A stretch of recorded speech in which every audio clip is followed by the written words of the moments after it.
So welcome to Psychoanalysis Part 1. This is one of three PowerPoint presentations I'll be delivering to you. I don't know how many lectures on YouTube this will encompass. I'll try to keep it to three, although I don't know how good of a job I'm going to do. This one has about 8 slides, 7 or 8 slides. And we're going to lead off, like most counseling classes do, with talking about psychoanalysis, because not only was it the first um, overarching, broad-based theory of personality that developed into a form of treatment, but psychoanalysis is easily the Sigmund Freud's theory of personality, and the treatment, the therapy that went along with it, is easily the most famous, the most controversial, and the most sophisticated and thorough proposal for a theory of personality as well as a theory of psychotherapy and treatment in existence. Um, there may be other forms of counseling and therapy that are as sophisticated, but they have all built on Freud, and they usually stem from people who were associates of Freud that he invited into his psychoanalytic circle. So, needless to say, no counseling class is complete without a thorough discussion of psychoanalysis and what it has meant to counseling in general. To talk about psychoanalysis, we need to talk about Sigmund Freud. Sigmund Freud is considered the father of psychotherapy. He is someone who has popularized the field of psychology.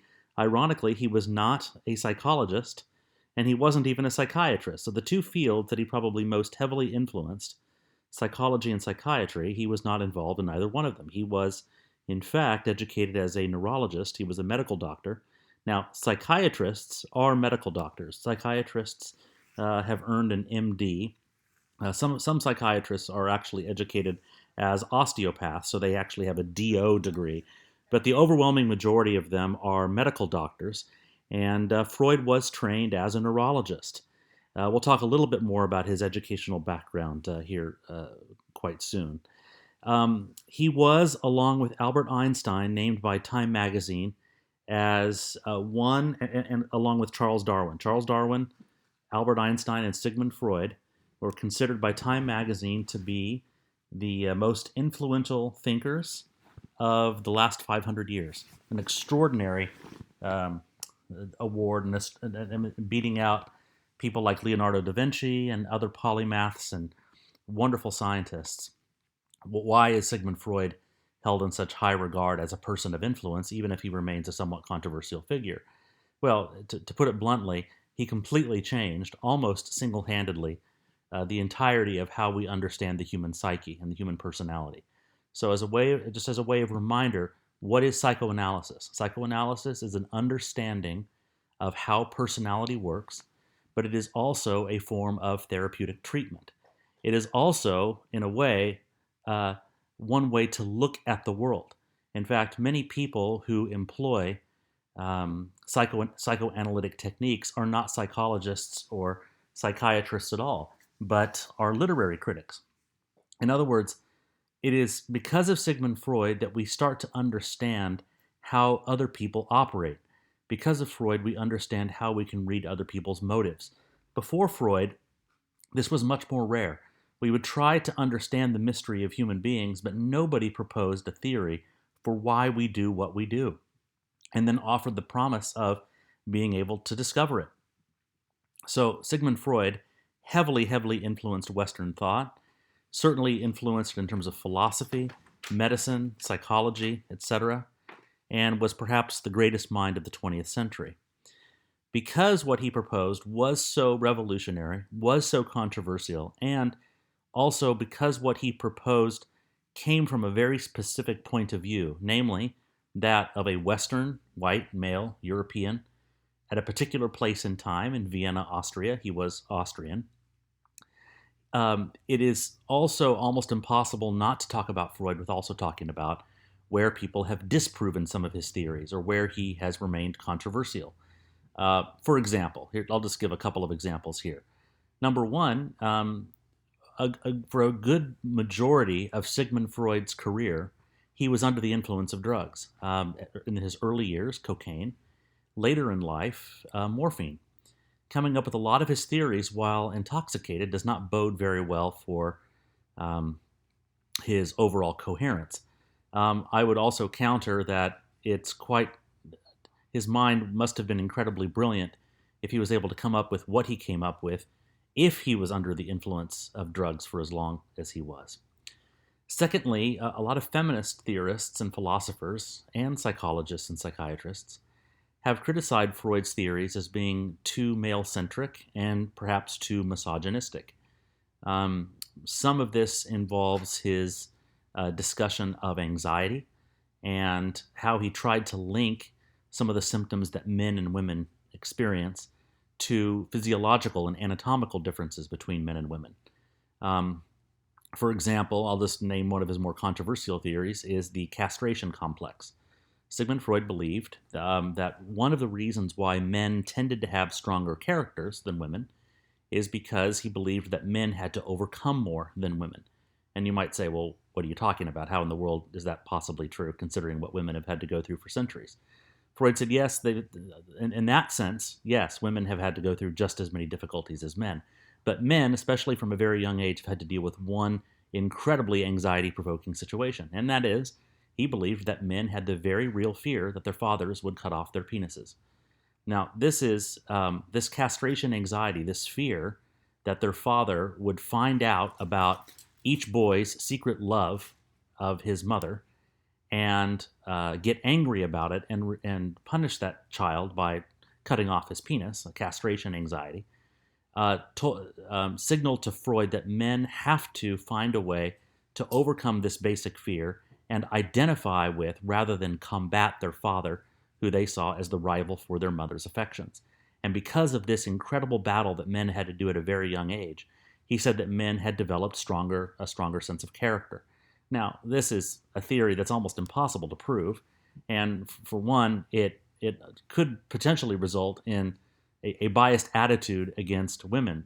I mean, after all, who is Freud to say that men have a stronger sense of character than women? If he found in his experience that men tended to be more resilient and more strong than women, wouldn't that maybe emanate a little bit from the Victorian era in which he was living, in which women were expected to carry themselves in a way that suggested see no evil, hear no evil, and speak no evil, rather than because of one's anatomy and physiology, etc., etc. So Freud has been heavily, heavily critiqued. And these are just two ways in which a lot of his ideas have been critiqued, both because of his own character in terms of drug abuse, also because of his potential misogynistic leanings. One other big criticism of Freud is that he was extremely arrogant. If you did not agree with his ideas, he would kick you out of the Viennese Psychoanalytic Society, which apparently was very true. If you did not agree with just about every single thing that he said, he would become very defensive. He would sometimes exaggerate his achievements. There are several instances of his own life story that seem to have, almost without question, have been exaggerated, including his assertion that he experienced a great deal of anti-Semitism throughout his life. Recent articles and papers have suggested that he exaggerated how much anti-Semitism he actually faced. But regardless, all of these character flaws aside, his theory of personality is so complete and so robust and so complex and so sophisticated. And on top of that, because he published so much, not only in terms of writing books, but in terms of correspondence, he wrote thousands upon thousands of letters over the course of his lifetime. He was someone who, to put it very simply, had an extraordinary output and an extraordinary influence over a large number of people. On the personal relationship side, he seemed to be a very conservative man. He was a family man. He was prone to taking walks, kind of doing like a 9-to-5 type of job, taking family vacations. And in a lot of respects, he was like a lot of other dads in an average kind of sense. But in his professional life, when you disagreed with him, he would get so annoyed and so petulant that by the end of his life, he had almost alienated every single close professional friend he ever had. you can run down the list of all the people who studied under Sigmund Freud, and you can find that each one of them had some sort of falling out with him because Freud refused to accept their ideas if these ideas from other people conflicted with his own. And so this is it doesn't bode very well if you're trying to get along and be accepted by mainstream society. Um, he overcame several things in his own lifetime. The most controversial thing he probably ever published, aside from some of this castration anxiety surrounding the edible conflict, had to do, he wrote a paper very early in his career on the medical benefits of cocaine.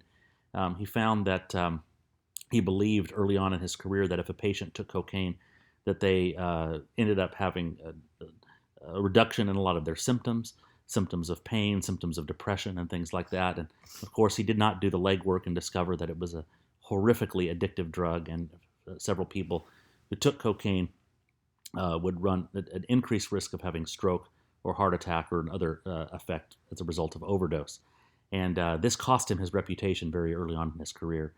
And in fact, some people have argued that his theory of psychoanalysis was developed in a way to try to resurrect a career that had been ruined by this paper that he had published on the medical benefits of cocaine. So a lot has been said, but it's kind of like how when you criticize someone very heavily, it must be because they must have accomplished something quite great. And it would be lying to say that Freud did not accomplish something remarkable over the course of his life. So he must be dealt with. He must be studied. To ignore him is to do a disservice to the history of psychology and psychiatry. These are his dates, 1856 through 1939. He was born into a rather large family. He, over the course of his life, maintained that he was a very poor man. Now, recent papers have suggested that he wasn't nearly as poor as people have suggested.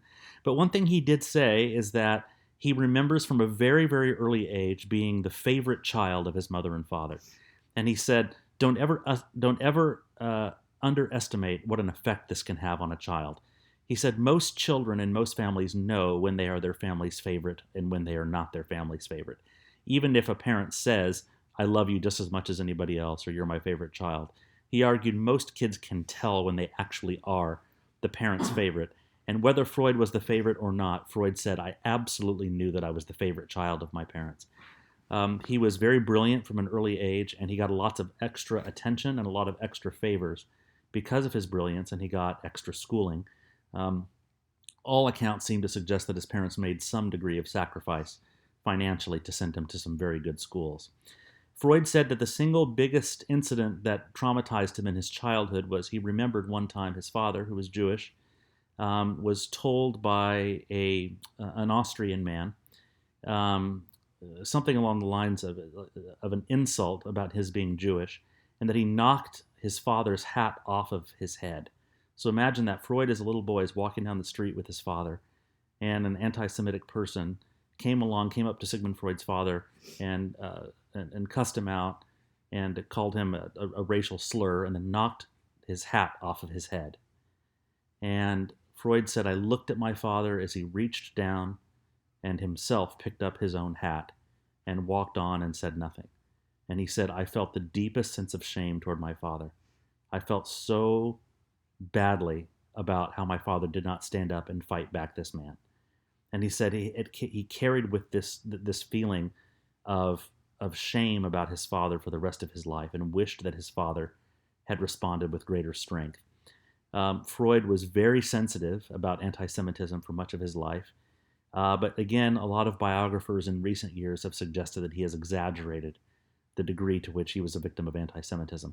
The most classic example is that Freud believed that for much of his career, professional opportunities were denied him. For example, he did not get offered a professorship at the University of Vienna until much later in his life, and he believed that the reason why he did not get this professorship was because he was Jewish. And a lot of people have actually argued that no, there were other people that may have actually even been more qualified as scientists and as lecturers than Freud, and he blamed this failure. It was kind of a rationalization on the fact that he was Jewish. So it's tough to tell. Now, I will say this. Is there a history of anti-Semitism in Austria? Oh, yes, very much so. Is there a history of anti-Semitism in the professional spheres in places like Vienna? Definitely, very much so. And so this was not something that he had to have been exaggerating. It's just that some authors have felt now in recent years that this may have been overblown. Freud, because he said a professorship was denied him, said that really, as a Jewish man, the only two careers that were open to me were as a lawyer or as a medical doctor. So he chose neurology, and he studied under Jean-Martin Charcot, a French physician and hypnotist, and Joseph Breuer, who was also a physician of Germanic origins. And it was studying under these people that he began to become interested in the unconscious. Now, what's really important to know about this is because he chose to be a neurologist, he saw people who complained of lots of symptoms like paralysis, pain, numbness, loss of circulation, loss of feeling, but there wasn't really any underlying physical cause for this. And so that's one of the reasons why Freud got exposed to these people, because these physicians were very much trained in hypnosis, and they would try to hypnotize people into making them feel not so many symptoms of pain. So early in his career, Freud learned hypnosis to help people get rid of their pain. This is very important for how he incorporated this into psychoanalysis later. So he saw these patients who complained of nerve disorders, but for which there was no biological basis. The diagnosis back then for people who had this problem was called hysteria. Now, the word hysteria has a root word in it that is the same word, that's the root of the word hysterectomy, which is the surgical removal of the female reproductive system in some women who need to have that happen because of medical necessity. And that word hysteria is a word that is grounded in the feminine. So it was believed for many years that only women could become hysterical. Well, what do we mean by hysterical? You may have heard the term hysterical like, that's really funny, and so that must be hysterical. But in this sense, we're not talking about that kind of hysterical. We're talking about the hysteria that comes from excessive emotionality, getting too emotionally worked up, being wound too tight, being excessively emotional. Imagine one of those old movies that shows a woman being overcome with emotion, so much so that she puts the back of her hand on her forehead and starts to fall over because she's about to faint. Freud would call this hysterical, and he believed that it was, like many other physicians of the time, that only women could become this excessively emotional. What they meant by hysteria was not just that women were excessively emotional, but that in their emotional behaviors, they would also develop physical symptoms that would cause pain or disorientation.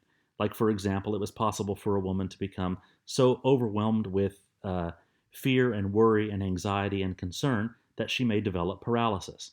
Or other women may develop you may have heard of a term called a hysterical pregnancy, where a woman comes to believe falsely that she has become impregnated.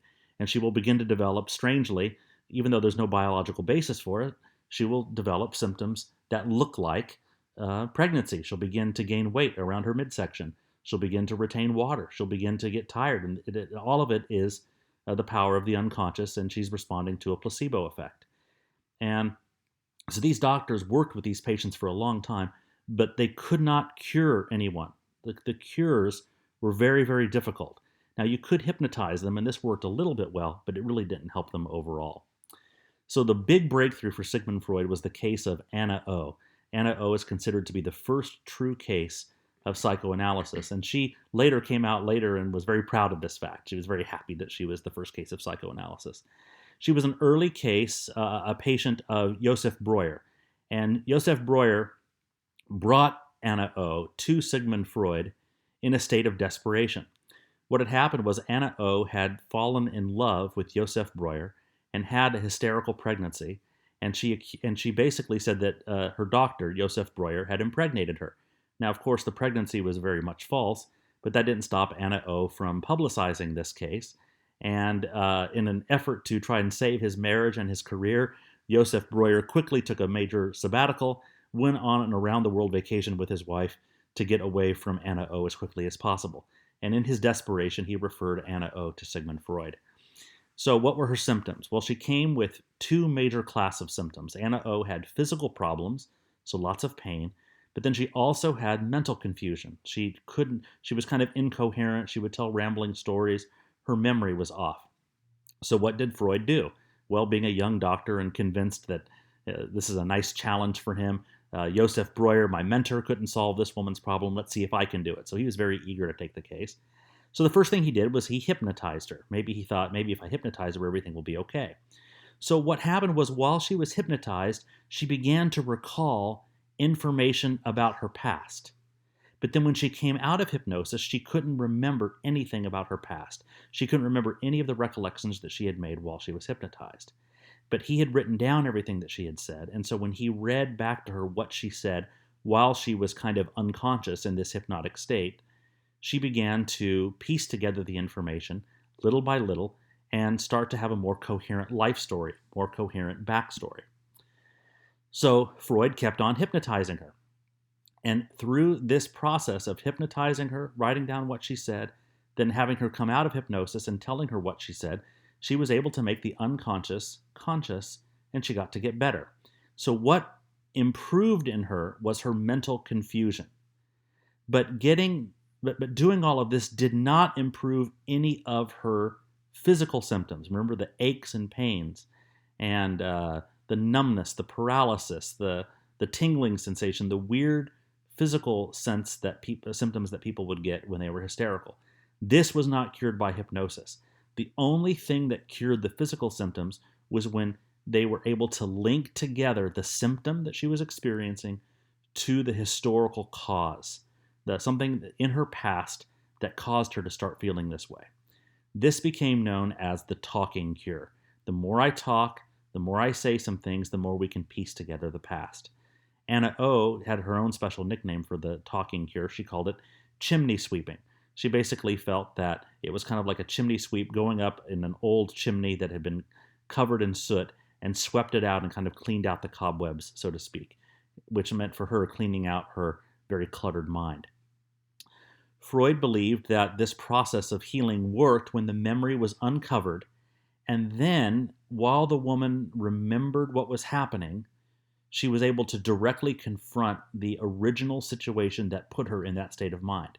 So by bringing this back to her conscious, maybe she went back in time to when she was, say, 15 or 16, when some sort of trauma happened. And then she would cry out in great pain and shed many tears in the therapy session. And Freud would say this was this kind of cathartic moment, this emotional release. And so this was widely considered to be the first case of psychoanalysis. After Anna O, Freud believed that hypnosis was the cure because it uncovered memories. But here's where the big problem began. So he got off to a good start with Anna O, but there were two big problems. Number one, hypnosis doesn't work for everyone, as most hypnotherapists will tell you. Not everyone can be hypnotized. Number two, the relief that comes from hypnosis is temporary. But number three, and this is the most important, and that is when a person is conscious, they reported the things that happened to them in a censored fashion. So while a patient is hypnotized, they may be able to not censor themselves. But when the patient comes out of hypnosis, the patient would not admit to having gone through lots of painful things from their past. Let's say, for example, that this patient had stolen something. Under hypnosis, the patient would remember having stolen something when she was younger. But when she came out of hypnosis, she would never dare admit that she had stolen something.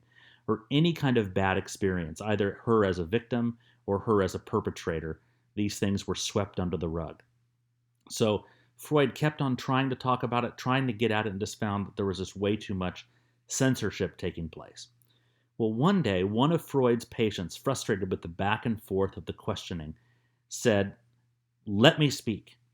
And this patient, she went on an uncensored rant that relieved her symptoms and caused Freud to say, "Oh my goodness, what was that?"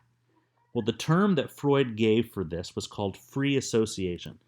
Free association is the assumption that if people talk enough and just start talking and talking and talking and just basically riffing on a whole bunch of subjects, eventually their true feelings will come out in little slips of the tongue or little things that they say, and that a careful analyst, a careful therapist who's paying attention and writing all these things down will begin to piece together what happened.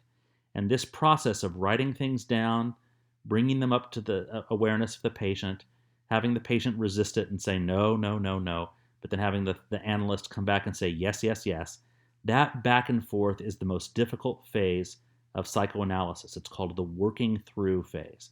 And Freud said that's where the hard work of therapy takes place, when you basically confront the patient with the fact that they can't keep on censoring things. And then slowly you get them to accept the truth about themselves. The whole process, though, is called psychoanalysis. Psychoanalysis is the name of the overall treatment that's designed to help patients make the unconscious parts of their lives conscious so they can re-experience traumatic, horrible feelings from their past and put those things behind them so they can move on to lead healthy, happy lives. In order to heal, a person has to emotionally confront the causes of their pain, according to Freud. You must, in an uncensored way, engage in total truth-telling, total self-examination. You can hide nothing. All the dirty little details about your life have to come out, and you have no leg to stand on. You have no alibi. Everything about you has to bubble to the surface and has to be re-experienced in therapy, which, of course, for most people is incredibly scary. Who wants to do such a thing? But Freud said this was the only way you could really be healthy, was to let all this stuff out. The psychoanalytic process, he started adding all sorts of things to it. So here's the last slide of part 1. Despite the effectiveness of psychoanalysis, like when it worked, there were still more things that got in the way. Number 1, patients would always resist. They would always resist. And Freud would notice it. Like, for example, what if a patient chronically shows up 10 minutes late to the therapy sessions? Freud would say, you're avoiding something. You're saying that you're late because of traffic. I'm saying that you showed up late because you actually don't like the work that we're doing here, and you're trying to make therapy go a little bit more quickly. Or you save all the juicy details till the last 5 minutes of the session, and you're doing that on purpose, unconsciously. Why? Because if you save something for the very last, we won't have time to talk about it. You're just leaving this at my doorstep, and then you walk out the door. There are all sorts of little ways that people try to steer the conversation away from what really needs to get talked about. Or how about when you talk about, maybe when you come in for therapy, we should be talking about your innermost feelings, but all you do is you tell a story about what you did last week. Or you go on and on and on about a recent family vacation. They may be somewhat interesting in terms of the stories, but they don't really get to the heart of what's going on with you, and it's a form of resistance. Freud said that people engaged in many defense mechanisms. So for your test, I really want you to look up Gerald Corey in the text, all of the defense mechanisms. We'll talk about those in lecture number 2, but it's really important that you've memorized all of the defense mechanisms.